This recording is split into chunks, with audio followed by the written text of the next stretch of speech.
નમસ્કાર મિત્રો, સ્વાગત છે તમારું। શિક્ષણ શીખવાની શરૂઆત ક્યારથી કરવી જોઈએ? શિક્ષણ પ્રાપ્ત કરવાની શરૂઆત ક્યારથી કરવી જોઈએ?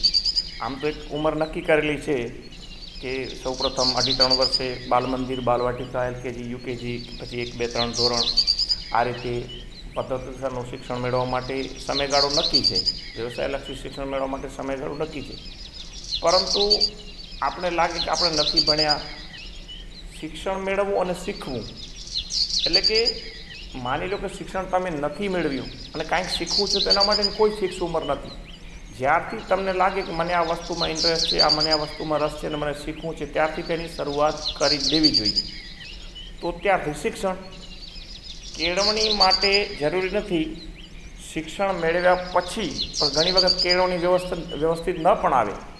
કેળવણી માટે શિક્ષણ જરૂરી છે, પરંતુ માની લો કે તમે શિક્ષણ નથી મેળવ્યું, અક્ષર જ્ઞાન નથી પ્રાપ્ત કર્યું, તો જ્યારથી પણ તમને ખબર પડે કે મને આ વસ્તુ શીખવી છે, કોઈ જીવન વ્યવસ્થિત જીવવાના પાઠ છે કે પછી બીજું કંઈ શીખવું છે, અધ્યાત્મનું જ્ઞાન છે, વ્યવહારિક જ્ઞાન છે, કોઈ પણ ક્ષેત્રનું જ્ઞાન છે, શીખવાની શરૂઆત આજે નક્કી કરો કે મને શીખવું છે, તો આજથી, અત્યારથી જ આ રીતે જે માણસ નક્કી કરે કે મને આજથી અત્યારથી જ શીખવું છે, તો 100% વ્યવસ્થિત શિક્ષણ પ્રાપ્ત કરી શકે।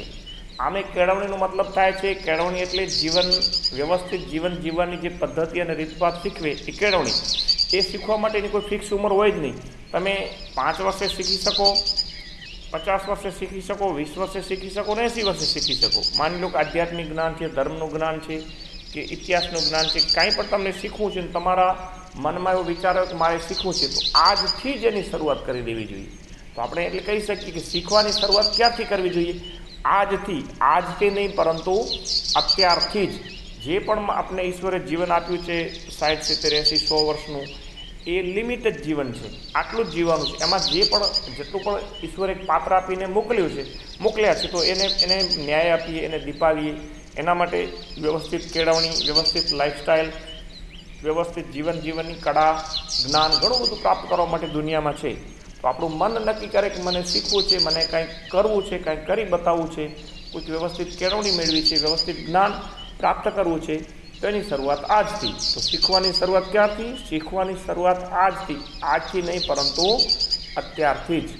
એટલે મન આપણું માનવું જોઈએ કે મને શીખવું છે, તો ત્યારથી શીખવાની, ત્યારથી શિક્ષણની શરૂઆત થાય છે। ધન્યવાદ। અસ્તુ।